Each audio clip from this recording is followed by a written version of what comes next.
राधे सबको, very very good morning. Vrindavan की राधे राधे सबको। एक्चुअली मम्मी और ये गए हैं नाश्ता करने के लिए नीचे, और मैं भी बस लॉक करके जा रही हूँ। और ये रहे सूरज देवता हमारे। आज सूर्य देव के दर्शन हमने वृंदावन से किए, बहुत अच्छा लगा। मॉर्निंग में 5 o'clock में उठ गई थी, तब से थोड़ा सा बालकनी में खड़ी हुई, थोड़ा सा वृंदावन को फील किया अंदर से। वृंदावन एक एहसास है, और जो इस एहसास से जुड़े हुए हैं वो समझ सकते हैं।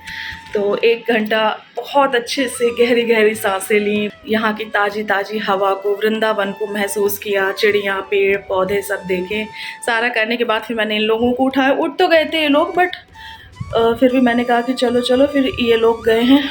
और देखिए तब भी सबसे लास्ट मैं ही रही, और मैं जा रही हूँ लॉक करके। सोचा उससे पहले आपसे थोड़ी सी बात करूँ, एंड फाइनली बस अच्छे से पहुँच जाऊँ। फिर आपको बताऊँगी कि कहाँ तरस रहे थे जाने के लिए, लास्ट टाइम आए थे तब से, तो आप लोगों के साथ शेयर करेंगे। दिखा करके ही जाना है, और मेरी आदत तो आपको पता है कि सब कुछ अच्छे से रहे। और प्लस ये भी है कि जो यहाँ पर क्लीन करने आते हैं उनके मन में थॉट्स ये ना है कि कैसे जंगली रह के गए यहाँ से।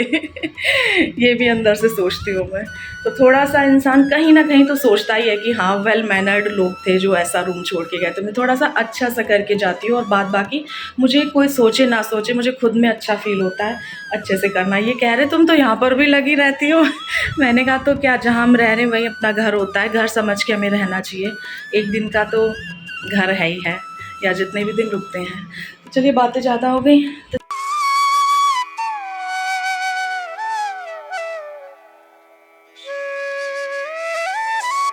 तो यहाँ पर सबसे पहले मैं आपको मंदिर के दर्शन करा दूँ। मंदिर मुझे बहुत बहुत सुंदर लगता है, मूर्तियाँ बहुत अच्छी लगती हैं। और यहाँ पर केवल इन्होंने ही ब्रेकफास्ट किया था, मैंने और मम्मी ने ब्रेकफास्ट नहीं किया था, क्योंकि हमें दर्शन करके करना था। तो यहाँ पर एक बूढ़ी अम्मा मिली, उन्होंने हमारे तिलक किया, और हम लोग पहुँच चुके हैं फाइनली बरसाना। हाँ जी, हम लोग राधा रानी के दर आने के लिए इतने दिनों से तरस रहे थे। स्पेशली ये मेरे पति देव तो मतलब पागल से हो रहे थे, कब चल पाएंगे करके, बट फाइनली वो आ गए हैं। और बस इसी जगह पर मेरा जो एक्सीडेंट है वो हो गया था। हल्की सी क्लिप शूट हुई है, और सच में मुझे पता ही नहीं था, मेरा कैमरा ऑन था। अभी मैं आपको आगे दिखाऊंगी। मैं अपने रास्ते आराम से चल रही थी, ये देखिए, बस इसी के बाद ही जो है बहुत तेज़ वाला तोड़ दिया। मेरे मुंह से सबसे पहले ये निकला, टूट गया। मतलब मुझे लिटरली उस वक्त इतना तगड़ा इम्पैक्ट था, वो फुल स्पीड पे था, मतलब उसको थोड़ा सा केयरफुली चलानी चाहिए थी बाइक, बट कोई बात नहीं, मेरे लगनी थी, लग गई। मेरे दर्द हुआ, फिर कम से कम 40 to 45 मिनट्स, मतलब 1 पौन घंटा फिर हम लोग वहाँ पर बैठे। फिर इन्होंने मुझे कुछ खिलाया पिलाया, वो चीज़ हो ही नहीं पाई। देखिए, जो कहते ना, जो सोचते हैं नहीं हो पाता है।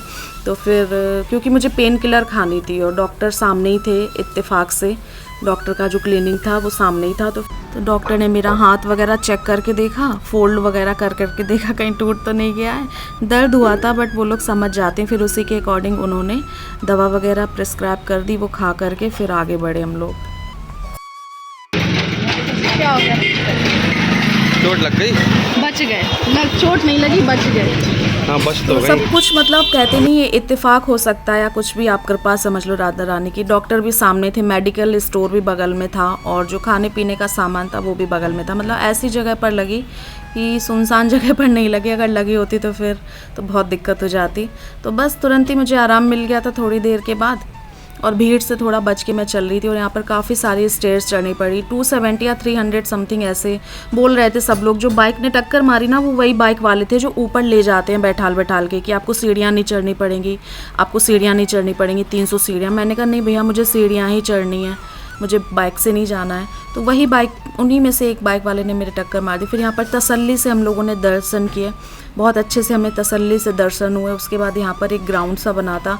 आधे घंटे के बाद फिर हम लोग दर्शन वगैरह करके ग्राउंड में थोड़ा सा घूमे। यहाँ पर बहुत अच्छा लग रहा था, इतनी ऊंचाई पर था, हमें यकीन नहीं हो रहा था हम पैदल ही इतनी ऊंचाई पर आ गए। पहाड़ सा था यहाँ पर, पूरा जो दर्शन हो रहे थे पूरा बरसाने के, यहाँ से बहुत अच्छा लग रहा था। इस जगह पे ऐसे लग रहा था कि रुक जाओ, यहाँ से जाओ मत। और ये रहा हमारा इंडिया का फ्लैग, कितना ब्यूटीफुल लग रहा है ना। मंदिर के ऊपर ध्वज एकदम बहुत लहरा रहा है, बहुत अच्छा लग रहा है, एकदम प्राउड सी फीलिंग आती है देख करके। तो बस यहाँ पर सारे लोग सेल्फी वगैरह ले रहे थे। मंदिर परिसर में अलाउ नहीं था, बट बाहर यहाँ पर सारे ही लोग अपना मेमोरीज़ को कलेक्ट कर रहे थे। तो ये देखिए, मैंने आप लोगों के साथ भी शेयर किया, कितना ब्यूटीफुल लग रहा है। फिर इसके बाद ये कह रहे थे एक और मंदिर जाना है, इन्होंने किसी से पूछा होगा कि एक और मंदिर जाना है, एक और मंदिर जाना है, तो ये जिद कर रहे थे। तो फिर हम लोग वहाँ से चल दिए। तो ये वाले मंदिर में बहुत ज़्यादा भीड़ नहीं थी, बट रास्ता थोड़ा सा लंबा था, तो हम लोग पैदल ही निकल गए थे। तो यहाँ पर हम लोग बंदर ढूंढ रहे थे काफ़ी टाइम से कि बंदर मिल जाए तो फिर हम उनको प्रसाद खिला देते हैं। और मंगलवार था एक्चुअली, इस वजह से तो शुभ होता है ना मंगलवार को प्रसाद खिलाना बंदरों को, तो वृंदावन में तो फिर क्यों ना खिलाया जाए। तो यहाँ पर भी काफ़ी रौनक लग रखी थी। और यहाँ पर ये देखिए, ये थोड़ा सा डेवलप मुझे नहीं लगा उतना, क्योंकि आप देख सकते हैं आश्रम सा ही है नॉर्मल, बट फिर भी सुकून था, बहुत सुकून था। उसके बाद 1 घंटे बाद घूम फिर के फिर उसी जगह पर उतरे आकर, मतलब गए उधर से थे आगे की तरफ से और निकले इस तरफ से जहाँ से हम लोग चढ़े थे सीढ़ियाँ। तो कितना अच्छा नज़ारा लग रहा है ना, बहुत ब्यूटीफुल लग रहा है। तो इसी के साथ बरसाने की यात्रा होती है हमारी संपन्न। और थोड़ा सा करवा चौथ से पहले हम लोग गए थे, ये 31 नवंबर था, उसके नेक्स्ट डे करवा चौथ था। तो हमें फटाफट से नोएडा के लिए निकलना था, आगे की तैयारी करनी थी, बट पहले सोचा त्यौहार के ब्लॉग आपके साथ शेयर कर देते हैं, तसल्ली से करेंगे।